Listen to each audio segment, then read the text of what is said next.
All right, so welcome back, guys. Expand podcast with your host, Omar Alfaro.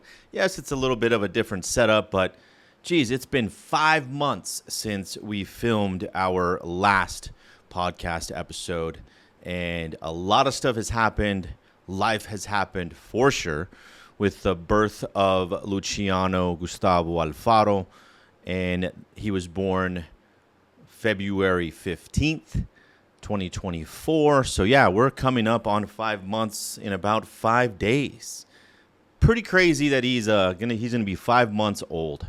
And I'm gonna give you guys a 20 or 30 minute recap of the last 5 months of what's been happening in our world of real estate, entrepreneurship, business, flipping properties, wholesaling, everything there is to know about real estate stuff that's happened over the last 5 months.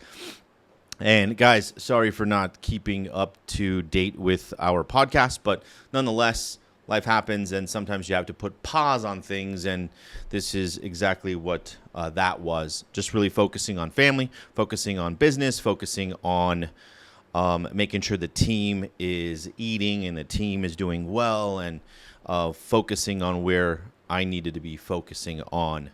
And that means, make sure that everybody else is doing well, and, focusing a lot on faith as well, too. So that's something that without him upstairs, you're really not doing much. So make him a priority and things will happen. And if you believe, great. If you don't, we'll still have something to believe in. You still have to have faith in yourself to make things happen in general. So welcome back to Expand Podcast. So this is the recap. Over the last 5 months, we've flipped a good number of properties.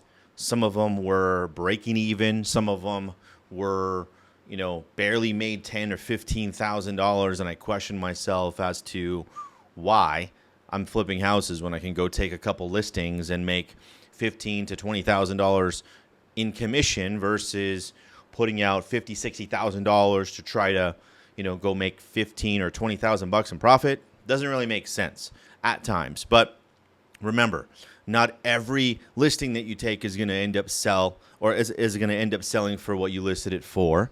Sometimes the seller is going to ask you to reduce the commission.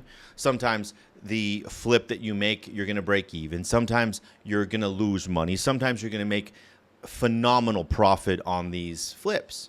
So you got to take it, as part of the game. So flipping wise, I've got, a lot of lessons learned over the last 5 months as well. But am I stopping? No, because when you stop, that's when you just threw in that towel. So you can definitely win if you keep going. But one thing I will guarantee you is that if you quit, you will lose.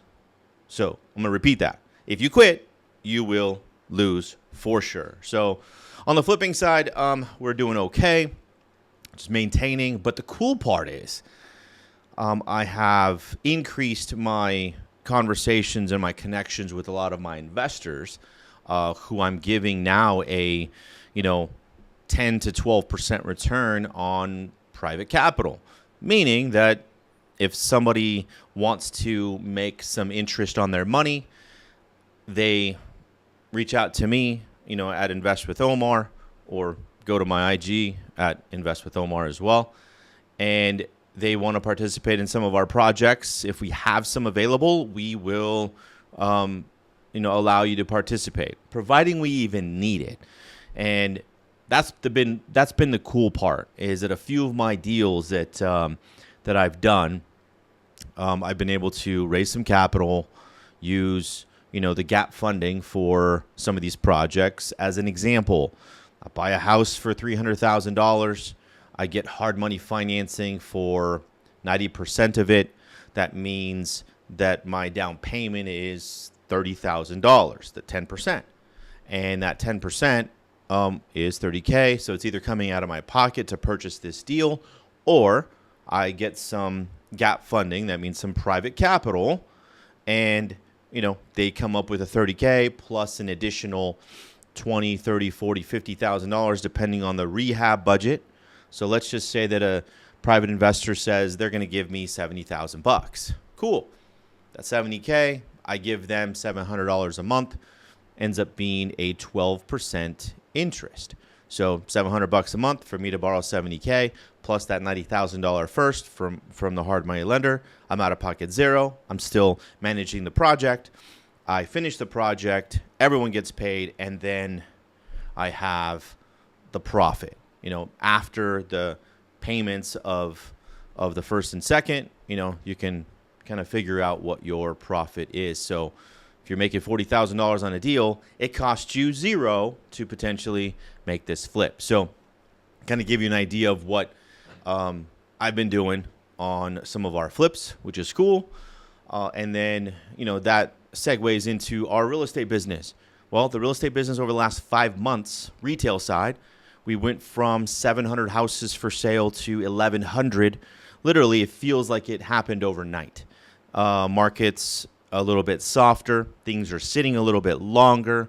It's becoming a normal market where you have to truly price your properties well in order for them to sell. And even if you do price them well, location's going to matter. The improvements are going to matter. If you're a flipper that you just throw lipstick on a pig, like that term that most people say, your house may or may not sell because you didn't do the extra to try to make it sell. And that's the problem with a lot of flippers right now. They just try to be in and out as fast as possible, which I understand and I get, because you want to maximize the amount of profits you make versus the amount of holding time that you have on flipping some of these properties. But I digressed a little bit based on that flipping side. But on the regular retail side, some sellers are still thinking that they can get a lot of, they can get more money than what the neighbor gets because they're emotionally attached to that property. And unfortunately, that's not the case. You have to be really, really, straightforward with the seller and letting them know that, hey, this ain't going to work because what worked 2 years ago is not going to work right now. So you just got to be transparent and realistic. And a few of my listings that I've taken, I've canceled because they were not realistic and I didn't want to keep wasting their time and mine. It's funny, the ones that understand the market and they let you lead, again, they let you lead as the real estate professional, those houses will end up selling quicker because they actually listen to you. And they didn't have an emotional attachment. Or even if they did, they allow you to do your business because they're not the real estate pro, you are, if that makes sense. And, that's on like the regular real estate side. The team is doing well. They're making a lot of follow-ups. And what's crazy is there's been so many more deals based on follow-ups, meaning that the first time you talk to this person, they're not ready. But the 10th time or the 15th time that you talk to this lead, or the person that potentially wanted to sell, that is where 80 to 90% of the deals are happening after the 10th to 15th touch. And it's crazy. So if I told everybody, hey, listen, you're not going to make any money until the 10th or 15th touch, and you are guaranteed to make, $100K or $200,000 or $300,000 annually, but it's going to take you 10 to 15 touches per lead, well, you would know the outcome because I just told you about the outcome. And if you don't do it, then you're going to leave money on the table. But what's crazy is most people don't want to put that extra work in. They don't want to allow time in this, follow-up game. And that's something I've been realizing. So I'm sharing some thoughts here, guys. Nothing written down. I'm just, kind of letting you guys know what is happening in this real estate market over the last 5 months. I mean, I've been MIA on this podcast, but not anymore. Hopefully we're going to be able to come through every week or every couple weeks. And yes, and then JP will still probably be part of as co-hosting. But I wanted to, share this with you guys as well of, hey, what's been going on? So that's my whole point of, of this podcast. So also, there's been other things happening in the rentals. I have a pretty decent sized portfolio. And what's crazy is when you're making a bunch of money, you don't really see everything else. All of the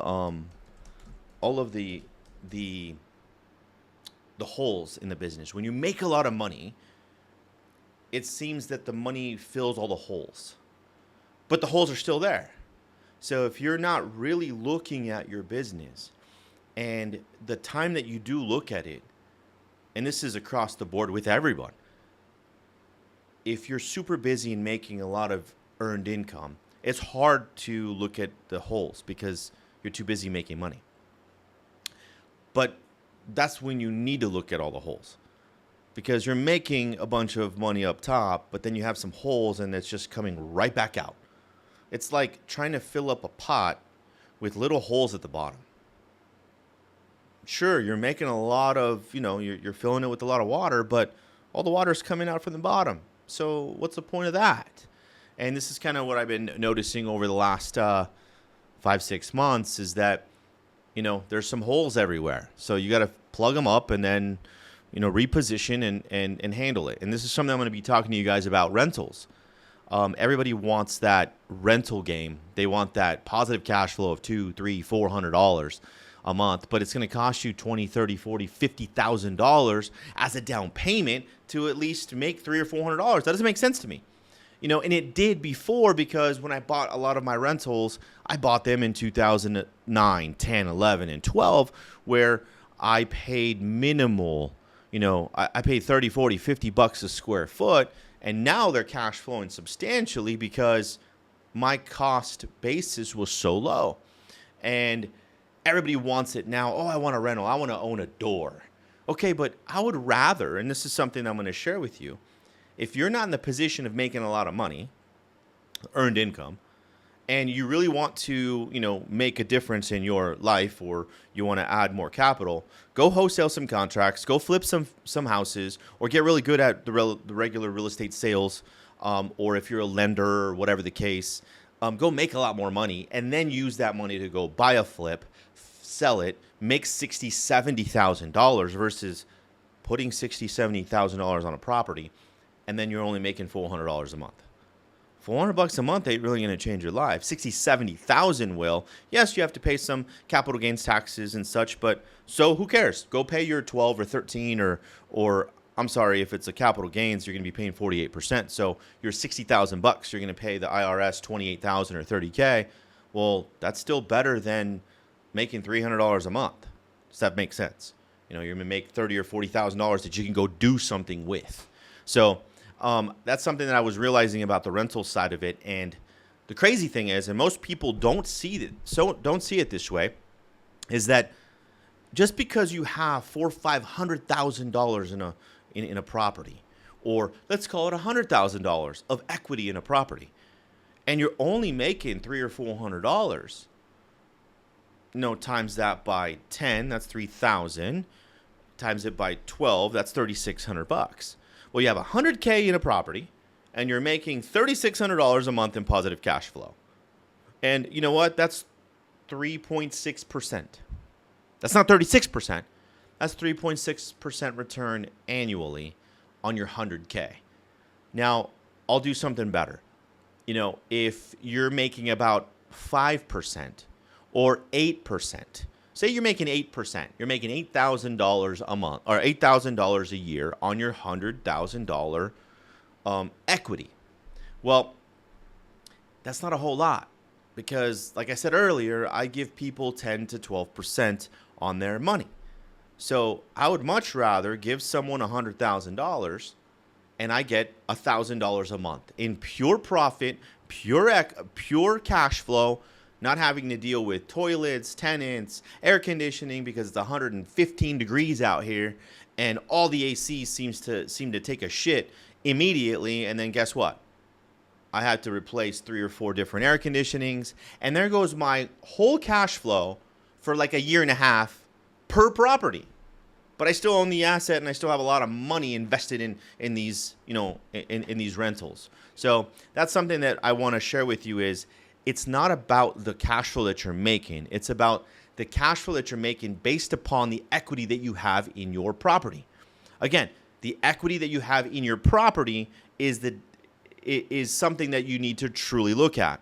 Your expense, your down payment is $80K, right? But the value of the property might be another $100. So you have $180,000 that you can receive back.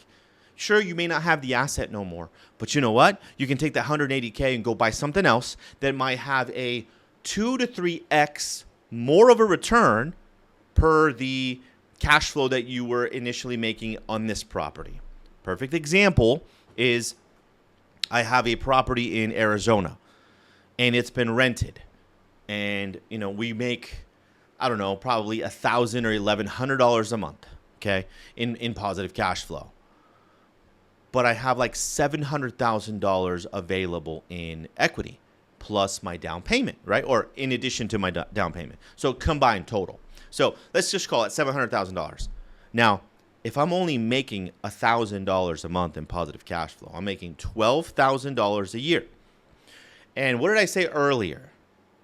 If I can go lend my money for $700K and go make $7,000 a month in positive cash flow, that means I'm making, what is that? 7 times 12, 7 times 10 is 70. Another 7, that's another 14. $84,000. Did I do that right? Did I do that math right? Somebody help me out. I think I did it okay. 7 times 10 is 70,000. Add another 14,000. Yeah, 84K. So $84,000 annually on my $700K available in equity in addition to my down payment. Now, I'm making $1,000 a month. That's 12 grand a year. I would be making 7x my cash flow if I took that money and I put it somewhere else, or if I bought another asset. And if I bought another asset, this is one step further. If I bought another asset and I took that $700,000 and went to go buy a 10-unit apartment complex, an 8-unit, a 7-unit, something that's 5 units or more, that's based on commercial, right? Where the rents will dictate the value, not appraisal. So if you guys didn't know that, 1 to 4 units is considered a single-family residence based on appraisals that are around the area. Anything above a 5-unit, 5-unit, 10-unit, 15-unit, 20-unit, is based off of the rents that get received from that unit. So if you increase the rents, your value goes up. Make sense? Perfect. So if I took that $700K and I ended up putting it into something else, and let's just say I made a 5x. Say I'm making $5,000 a month now in positive cash flow. I have an asset that I just paid, let's call it $1.5 million for, but I used $700,000 of my money to, put as a down payment. I got an asset that I could write off for $1.5 million. I can cost segregate it. I can accelerate depreciation. And that alone is going to save me a lot of money in taxes. That means my earned income is going to increase, right? But then because of that depreciated asset, I'm able to take it year one, and then that means I don't have to pay taxes on a lot of my earned income. In addition to $5,000 a month in positive cash flow, $60,000 a year. So I went from $1,000 a month to $5,000 a month in positive cash flow with the same amount of money that's invested in your property. So if you haven't looked at your portfolio or your property that way, you need to. And if you have to rewind this, please do, and listen to it 10 times until it gets embedded in your brain, because that's kind of what I had to do as well, because, I have assets. I have cash flow. But how much cash flow am I missing out on by not looking deeper into my rental portfolio? And that's what I've been doing, and guess what? I will probably 4 to 5x my cash flow per month based on this scenario. And I'm still going to own assets. I'm going to own bigger ones, nicer ones, and I'm going to, at the same time, create a 5x extra per month. So if I'm making $100,000 a month in gross, rents coming in, I'm now going to increase that by 3x, 4x, 5x. Now I'll be able to make $500,000 a month. Granted, the debt service needs to get paid, et cetera, but if my take home is, let's just call it, my take home's $40K. Well, times that by 5, where am I at now per month? So that's something you really have to look at, and that's something I did over the last 5 months. And hopefully this helps you, and hopefully this you can resonate with this, because why are you working so hard if you can't go buy rentals and do this? Because obviously the wealth is created by buying more rentals, period. Okay? And look at this as, as education for you, period. So that's kind of what I've been looking at on the rental side. Have challenges with rentals, with people not paying, and, negative cash flow, and 5-6 months missing in rent. And, then I got a fence that got burned down, which, by the way, went up like paper, which is crazy. One of my guys told me, hey, the fence is burning within the next 20 minutes. The whole freaking fence burned down. I spent thousands of dollars on this wood fence, some time ago, and it's going to cost me $10,000-$15,000 to redo. And I'm not going to go through the process of the insurance because, shit, it's California. If you guys haven't noticed, insurance has like tripled because of all the damn fires. And here comes a fence that got burned down. I just got to eat the damn bullet and make it happen because I need the privacy aspect to be secured. So that's something that I've been dealing with. And just a lot of new stuff that's happening, and understanding this market a little bit better.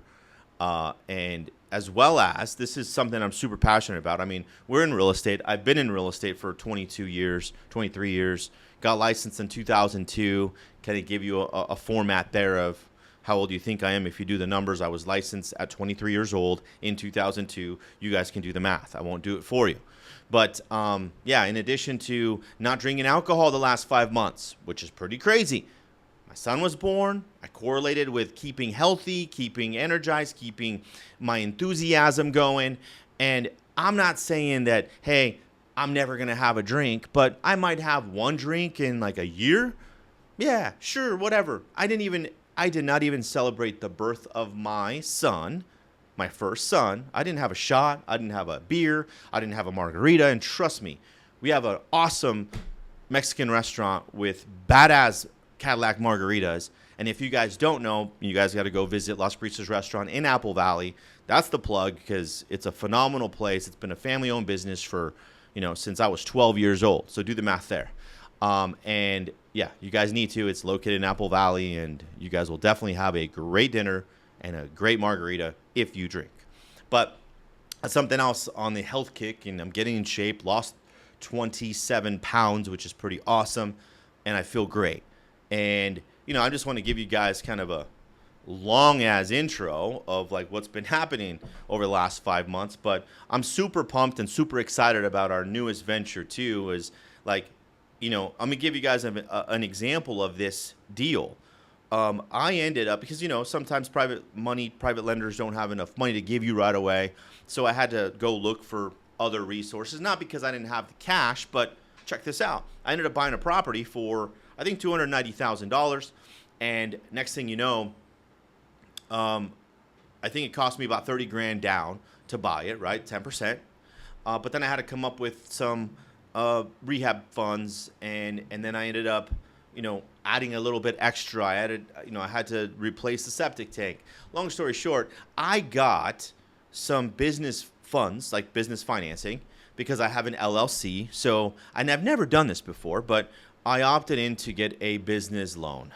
And it was a kind of a different venture because it didn't require, the type of blood you are, the oxygen level, your third arm, because everybody that's ever been qualified knows how hard it is to truly get qualified, on the paper side and the conventional product. So I ended up sending out my couple, I think 4 months bank statements and the paperwork for my LLC, and filled out an application. I got funded in 2 days, and they approved me up to like 180K. I didn't need to take that much because I didn't need it. So I ended up, and it was, by the way, it was unsecured too. So even better. I ended up just taking about 80 grand or something like that on this deal. So the rehab of this deal plus the down payment was covered by this money. And then I ended up using another portion of that money for a down payment on another house, right? Just the initial purchase. So once I sold this property, I paid it all back, paid the first, and I ended up making profit, which isn't a whole lot of money, but I still ended up profiting about 20 grand. But the cool part is that this property was on two different parcels. So it was one parcel had the house, another parcel was just a half-acre parcel that was also included in the purchase when I bought it. And what I ended up doing is I ended up making $20K without using any of my money. So it was 100% return. It was an infinite return because I made 20 grand. Plus I have the lot that's worth about 70,000. So if you add the $70,000 plus the 20, that's 90 grand. I made $90,000 on this transaction without using any of my money. Plus I added a $1,000 billboard that I've received multiple calls on. And as a matter of fact, we've closed 2 transactions on the wholesale side on that $1,000 sign.